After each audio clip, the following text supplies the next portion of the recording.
Hey guys, it's time for some more cool history shit. Now, mummies of children unearthed in Peru. They were likely sacrificed. So we have a child in question wrapped in a cloth.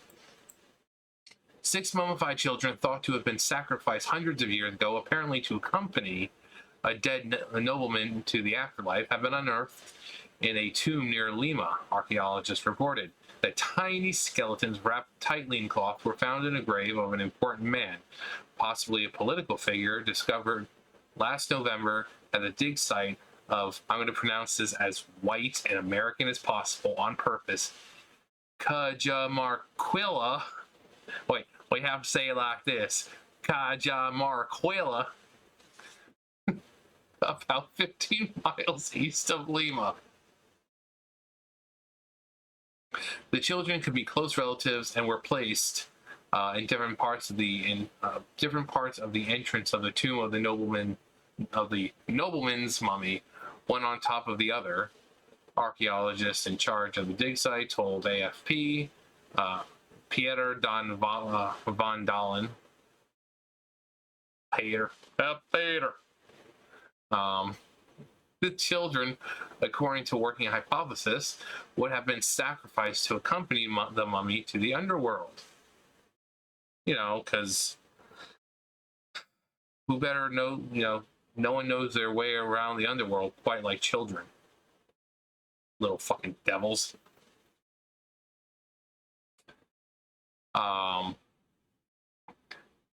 Cajamarquilla was a city built out of mud in about 200 BC in the pre-Inca period and occupied until about 1500. It could have been the home of 10,000 to 20,000 people.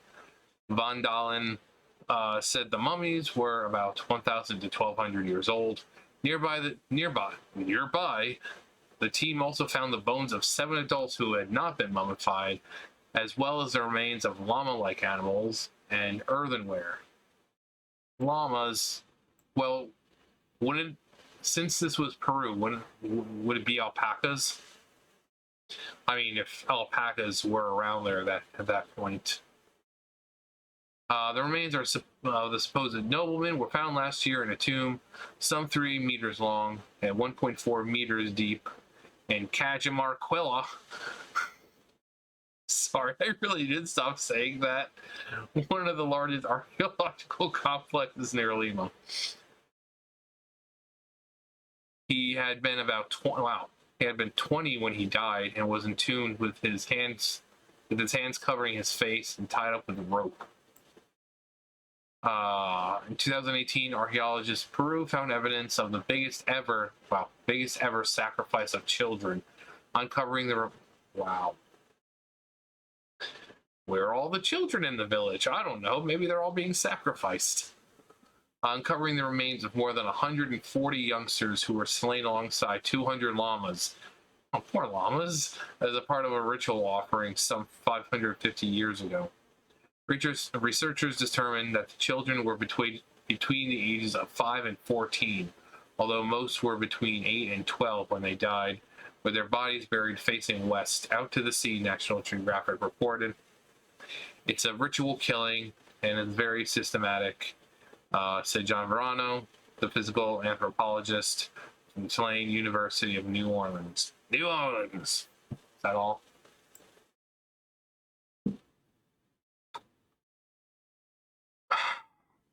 Well, if I was still that kind of channel. So yeah, sacrificing children is crazy as it is to us. I mean, we are still sacrificing children in some sort of way, not physically sacrificing, but look at the way the schools are nowadays. We're mentally sacrificing children. But here, hundreds of years ago, thousands of years ago, children were flat out slaughtered, for the sun to come up, for the harvest to be bountiful, for plagues or disease to go away, for whatever. Here we have children being slaughtered and sacrificed to help someone in the underworld. Because, like I said, no one understands and knows their way better through the underworld quite like a child. Um,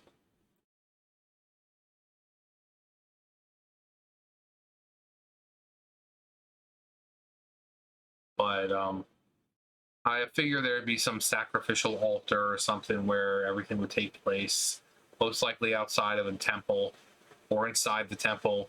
Normally, they didn't just sacrifice the child wherever they wanted. They had a special spot that the deed would be carried out.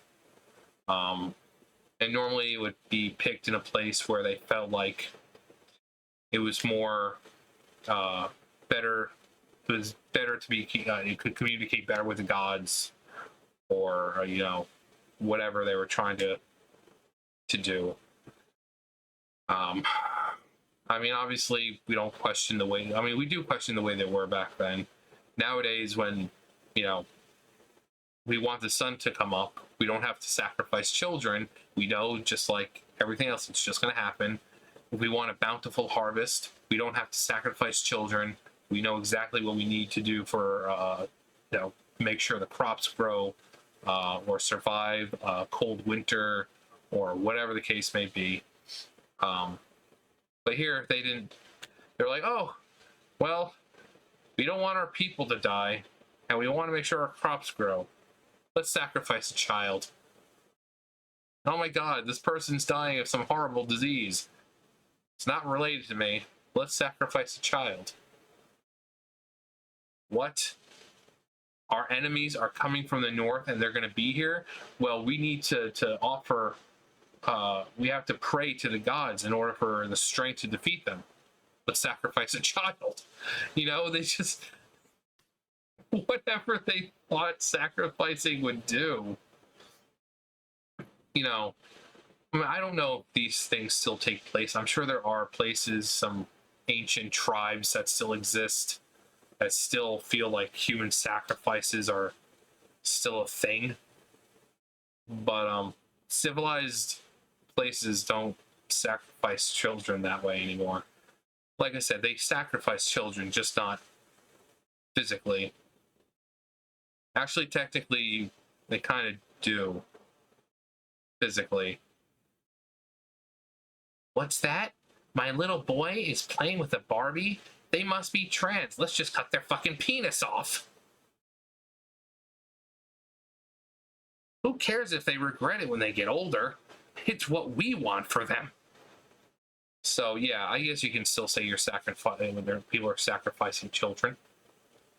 But here, obviously, the repercussions were a lot more severe. It wasn't just a penis being cut off or mental scarring of kids. No, kids were murdered.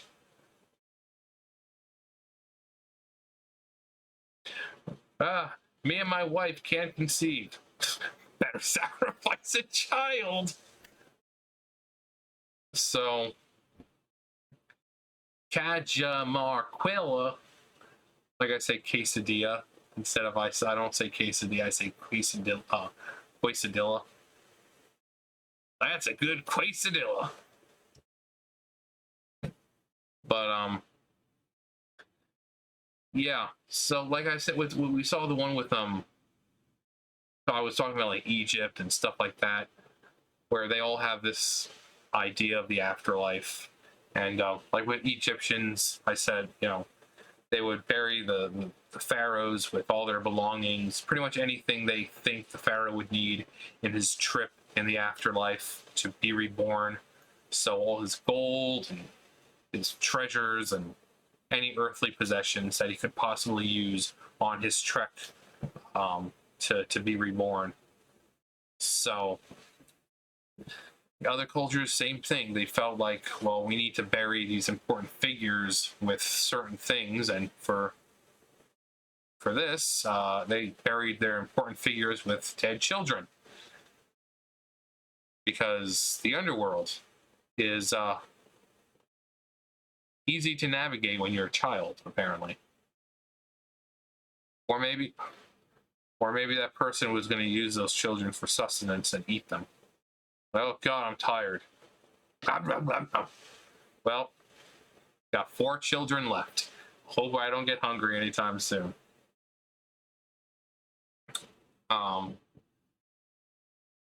But yeah, it's just interesting seeing stuff like this.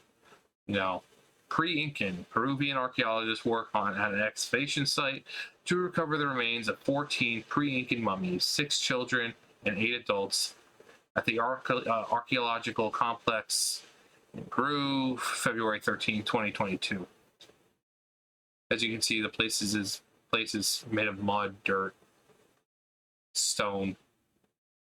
But their cultures were a lot different than ours, especially now. So, you know, they still were believing the gods. You know, nowadays we know science is pretty much relative for everything. So when the sun doesn't come up, it's not because of the gods being angry. It's just because the sun doesn't come up at that time. Or, like I said, if bountiful harvest, we know what we need to do in order to create crops that will survive a winter or last longer or whatever. You don't have to sacrifice children and have human sacrifices. But yeah, just some more cool stuff. I think I've seen some other stuff. I just didn't think of doing it. But if you guys see stuff like this, you want me to take a look at it, go ahead and link it. Because I love reading about ancient civilizations and things being found. So, anyways, yeah, I thought you guys would like that. That's all for me. You guys know the drill. I'll see you guys later. If not, children will be sacrificed. I'm kidding. No children will be sacrificed. Unless you want to.